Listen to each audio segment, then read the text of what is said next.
Hi, welcome to our channel where we share the most intriguing stories. He moved to the edge of town for peace. Just him, his dog, and a camera tower. But when a rogue HOA militia tried to control what wasn't theirs, they picked the wrong ex-Marine to mess with. This isn't just a neighborhood dispute, it's a suburban war. I moved out to Pinewood because I thought it'd be quiet, peaceful.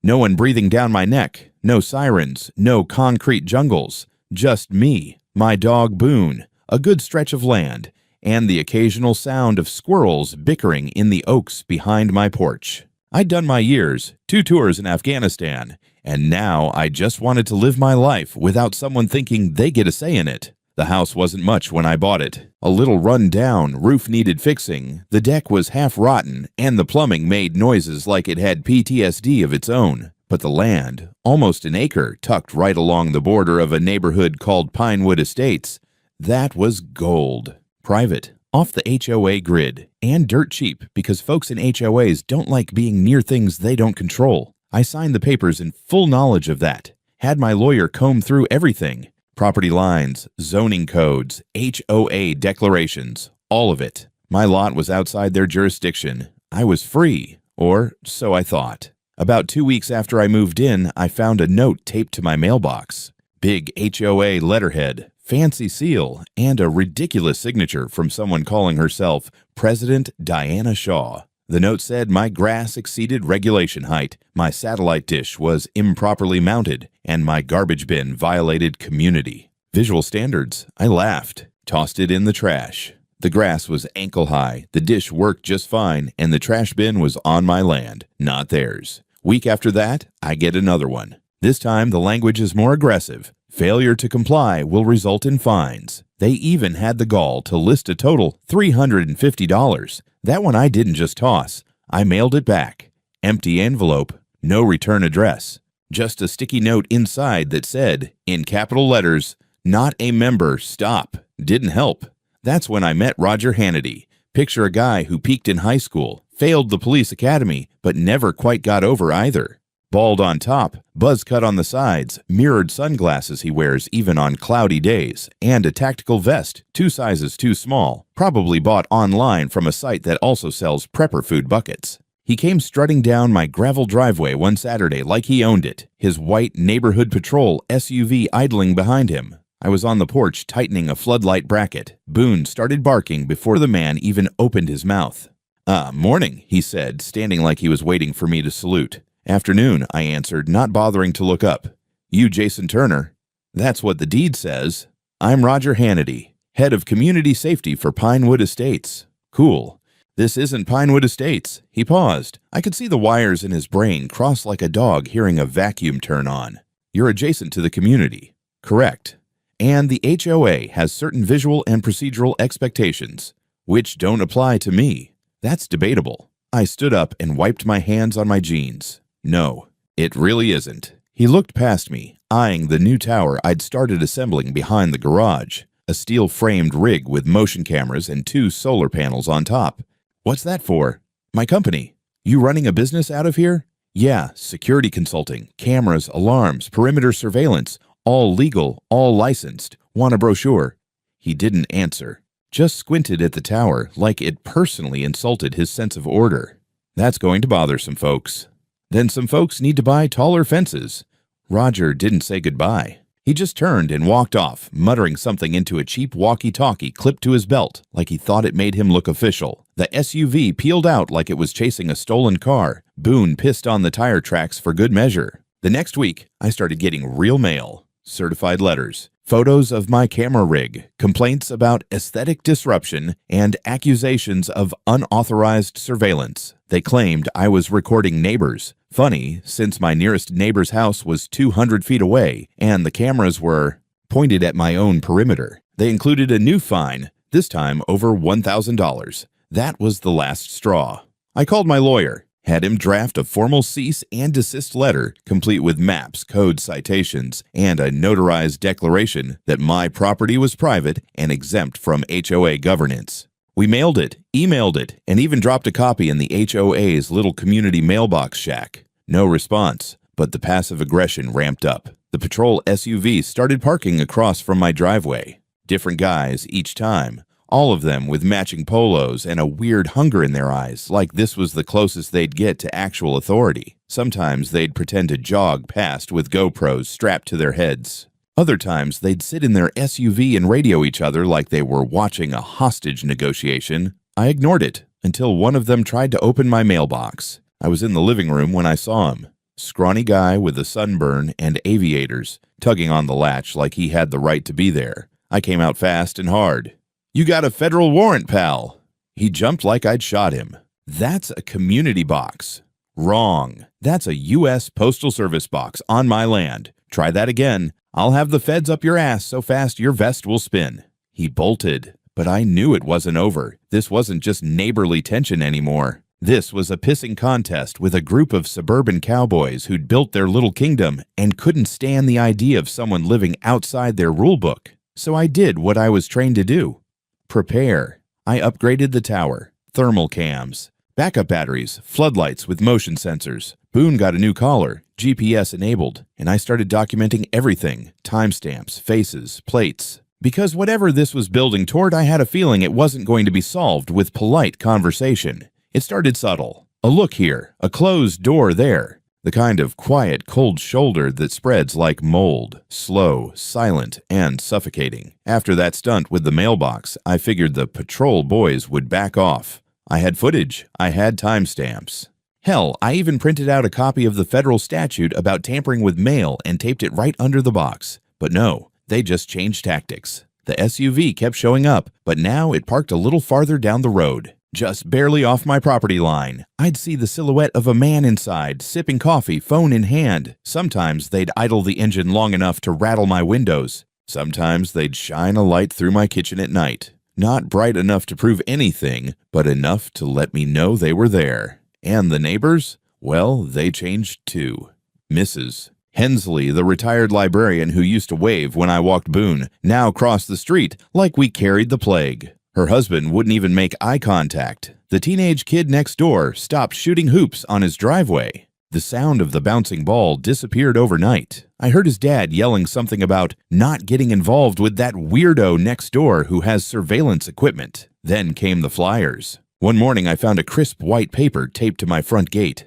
Community notice, it said in bold all caps. Underneath was a list of potential security threats, including vague references to ex-military residents with surveillance systems and concerns about unknown equipment aimed at homes. It didn't name me, but it might as well have included my photo and social security number. I took it down, scanned it, and sent it to my lawyer. Next day, I spotted the same flyer posted in the community mail kiosk, then one pinned to a utility pole, then another stapled to a tree on the trail entrance near my property line. It was organized, coordinated. A week later, a neighbor I'd never spoken to before, guy named Mr. Banks, pulled into my driveway while I was hosing Boone off after a muddy walk. I turned the water off, wary. He stayed in his truck a moment, then rolled down the window and said, "You might want to watch your back." "Excuse me." I heard them talking, the HOA folks, that Roger guy, and a few others. They don't like that you're ignoring them. They think you're making the whole neighborhood look weak. "They say that to you." He shrugged. Not directly, but I was at a meeting. It got, weird. I asked him why he was telling me. He just muttered, "You served, right? Thought you should know."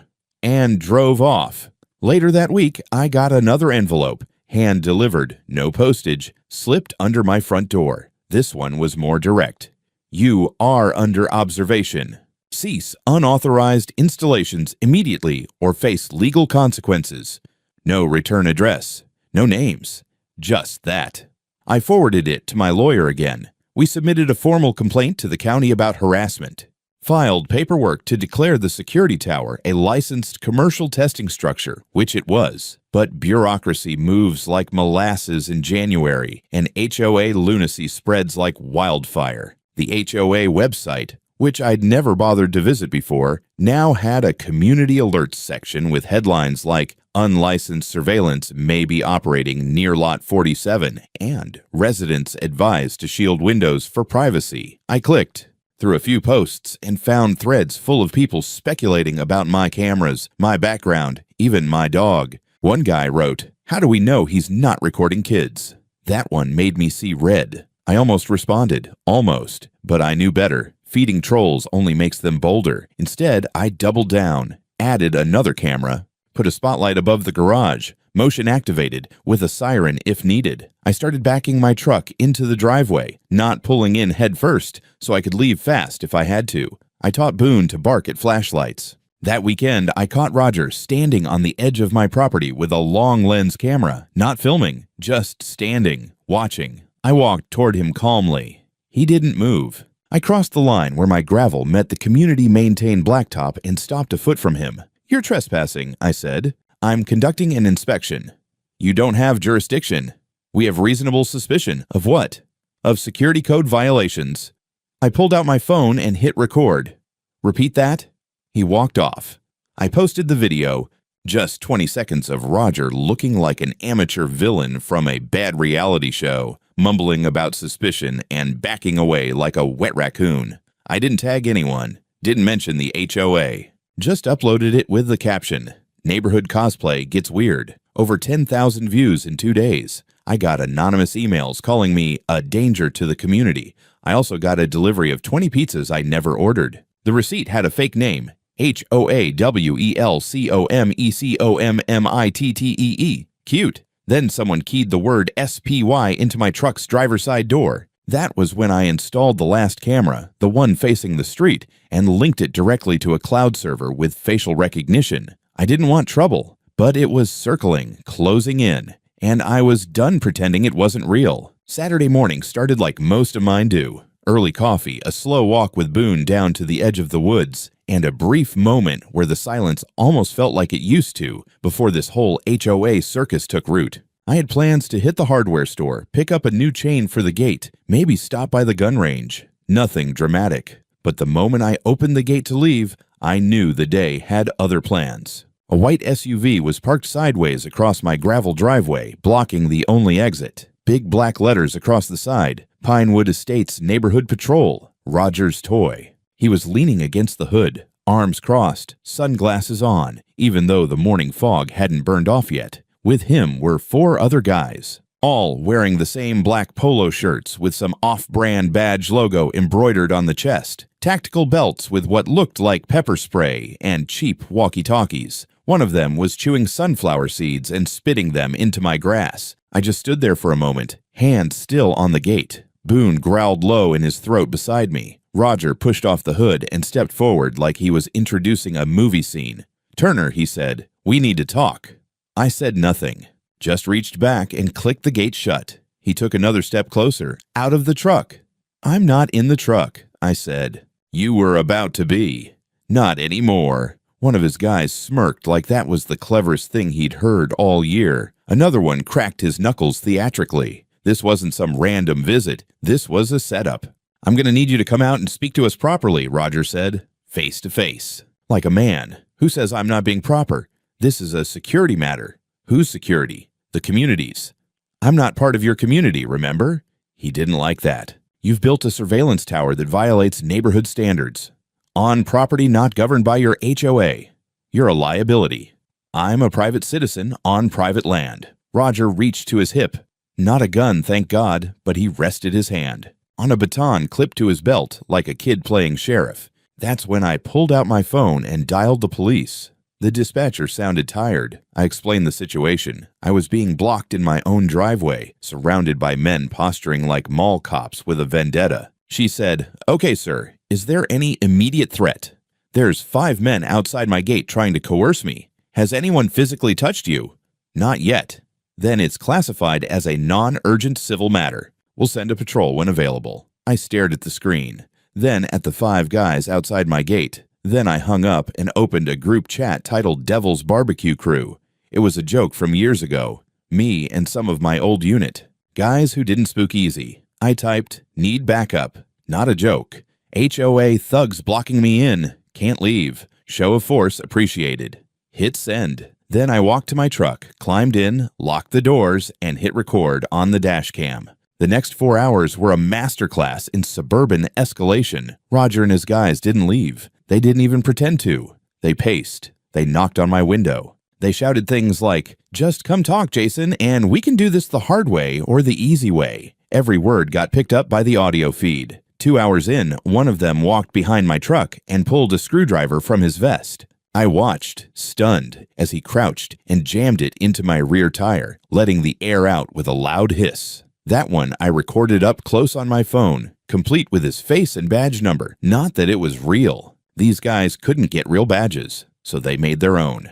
3 hours in, they started getting antsy. The seed spitter was sweating through his shirt. Another guy kept pacing like a dog that needed to be let out. Roger slammed a fist on my hood and shouted, "You think hiding in there makes you a man? You're a coward with toys and a camera." Boone, in the passenger seat, growled again. I scratched his head without looking away from Roger's face.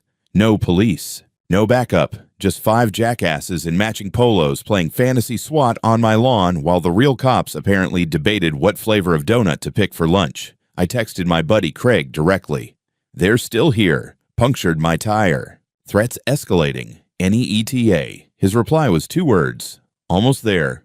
I smiled for the first time that day. Roger didn't see it. He was too busy trying to figure out why the man in the truck still wasn't afraid. They came in 2 trucks. One black, one desert tan. Big growling diesel engines that made the birds scatter and Roger flinch before they even came into view. I saw the SUVs turn the corner from my side mirror and couldn't help but grin.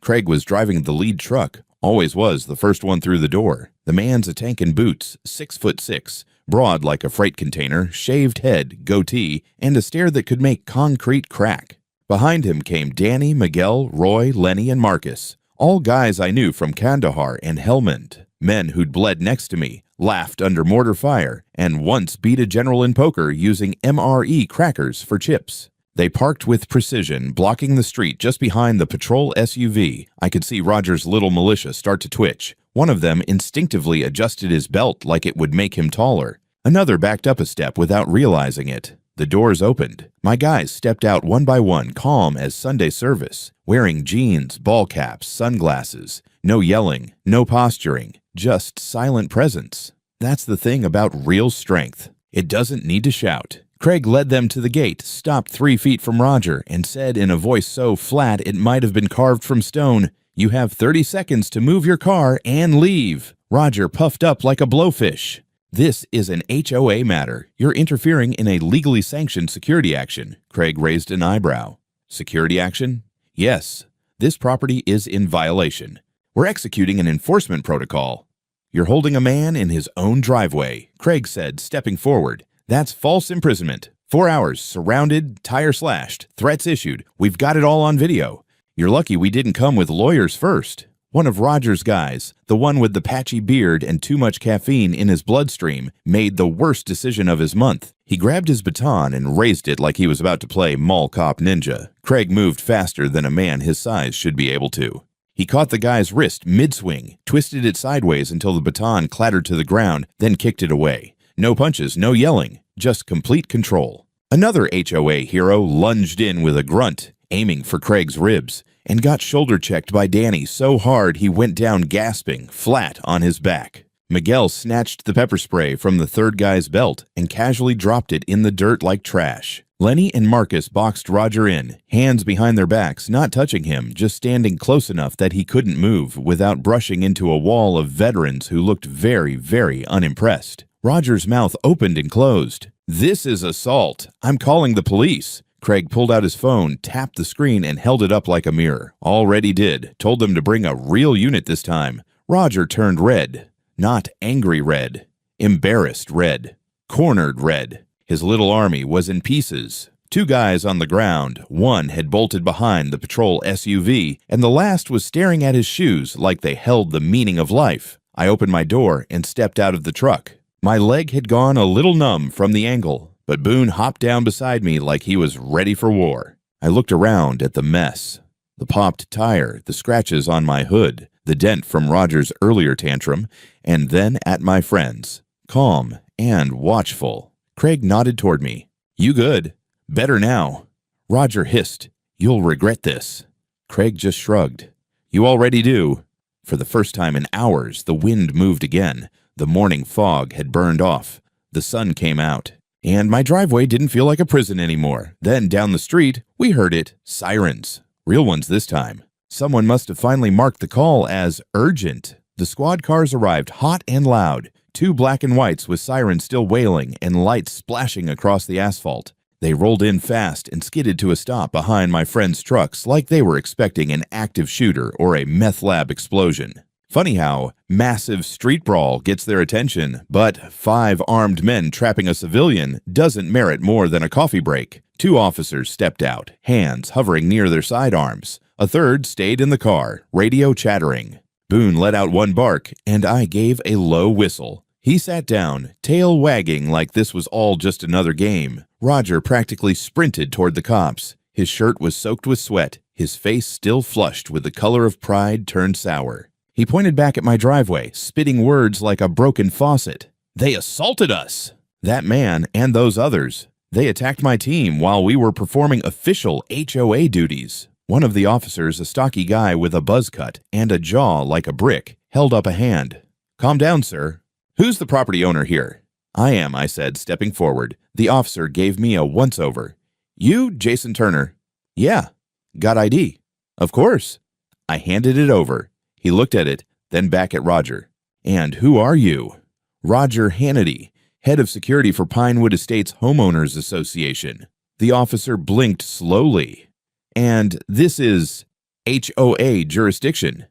"It's adjacent. His property affects community standards." "Stop." The cop turned to me. "Sir, you mind explaining what happened?"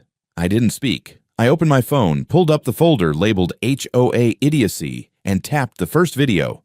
Dash cam. Audio. 4 straight hours of being boxed in, shouted at, threatened. Then the tire being slashed. The baton. Roger screaming. The officer watched for maybe 2 minutes before exhaling through his nose. "You've got all of this time stamped?" "Yes, sir." "Backed up to the cloud. Facial recognition tags if you need 'em." Roger started again. He doctored that. "This is all part of his intimidation campaign." "Sir," the second officer cut in, holding up a hand. "One of your men used a baton." "That's a weapon. He struck first. He damaged property. You detained this man without authority, and you vandalized his vehicle. That's false imprisonment, assault, and criminal mischief." "We were just enforcing HOA." "HOA is not a law enforcement agency," the first cop snapped. "You can't detain people. You can't vandalize property. And you damn sure can't stage an armed standoff in a residential street." I saw it then, the shift in Roger's posture, the moment he realized the badge wasn't on his side anymore. The officers approached him. "Sir, please turn around. Hands behind your back." "You're arresting me?" "You're being detained pending investigation. You have the right to remain silent." The cuffs clicked. Roger's jaw dropped like he'd just been told the world was flat. His guys didn't move. One tried to walk away but was stopped by the second cop. Another sat down on the curb with his face in his hands. Craig, standing off to the side, gave me a small nod. I nodded back. The officers asked if I needed medical attention. I said no. They asked if I wanted to file charges. I said yes, absolutely. I gave them everything. The letters, the threats, the fake citations, the slashed tire, the mailbox tampering, even the pizza prank. And then I handed them the cease and desist letter my lawyer had sent 2 weeks ago. Unopened, returned to sender. While one officer wrote up the report, the other asked if I'd be willing to testify if it went to court. I smiled. I'm former Marine Corps. I've sat through worse cross-examinations than whatever Roger's HOA lawyer can throw at me. They laughed. That was the first real laugh I'd heard from anyone in this neighborhood in weeks. As they loaded Roger into the back of the cruiser, he locked eyes with me through the window. It wasn't rage anymore. It was panic. And under that panic, I saw something else. Fear. Because bullies only stay brave when the crowd's still cheering. And Roger's crowd, they weren't showing up anymore. The next morning, my front yard was quiet. Eerily so. No SUVs. No neighborhood joggers pretending not to stare. Just the hum of my perimeter sensors and the occasional breeze rustling the camera tower I'd built, the one that apparently sparked a war. Boone and I sat on the porch sipping coffee. Well, I sipped. He chewed on a rubber grenade toy Craig had brought as a joke. The calm felt strange, artificial, like that moment before a second wave hits. I knew this wasn't over, not even close. By noon, my lawyer called. You'll want to check the county website. I pulled it up, expecting legal noise about the charges against Roger. Instead, I found something better, a formal inquiry opened by the Office of Civil Oversight. Headline: Unlawful activity alleged in private HOA security operations. Turns out, once the cops reviewed my footage, they flagged it to the county. The whole mess triggered a deeper look, not just into the assault, but into the broader question of what the hell this Pinewood Estates Security Committee actually was. Spoiler alert, nothing. No charter, no legal standing, no registered employees, just a group of dudes in matching polos with delusions of authority, and a president who gave them enough leash to choke a community. I got a call the next day from a guy named Mason, investigator with the State Attorney General's office. He asked if I'd be willing to provide additional documentation. I laughed. I have a Google Drive labeled HOA Creep Files. It's sorted by type and severity. Want access? Mason chuckled. Yes, Mr. Turner, yes, I do. Within 48 hours, it snowballed. 3 other residents, people I didn't even know, came forward. A single mother named Janine said Roger had threatened to fine her for having a trampoline visible from the road. She'd paid out of fear. A retiree named Mr. Chen said someone keyed the word foreign into his Buick after he refused to donate to the HOA's Security Patrol Gas Fund. A third guy, Brian, had actual voicemails from Roger threatening consequences if he didn't remove a pride flag from his porch. And the real kicker? The money. Somehow this fake security committee had collected over $45,000 in so-called fines and community enforcement fees over the last 2 years. Not a cent had gone to the HOA's general fund. No trace in the official ledger, just a separate account tied to a company called Civic Defense Solutions, LLC, owned, of course, by none other than Roger Hannity. So now the state was involved, the county was involved, and the HOA board suddenly scrambling. Diana Shaw, queen of pine-scented suburbia and president of the Pinewood Estates HOA, called an emergency meeting. I wasn't invited naturally, but one of my new allies, Brian, the pride flag guy, streamed it live on Facebook. There she stood, lips tight, blazer crisp, voice like a school principal delivering bad news to parents who already knew their kid was the bully. "This is all a misunderstanding," she said. The security team was an auxiliary force intended to preserve safety and aesthetic order. Mr. Hannity acted with the board's awareness, but without direct instruction. "We are conducting an internal review." Translation: we're trying to save our asses without admitting we knew the whole thing was illegal, but it got worse for them. Because someone, and I'm not saying it was me, but it absolutely was, leaked emails. See, back when I got my first idiotic fine notice, I traced the email server it came from.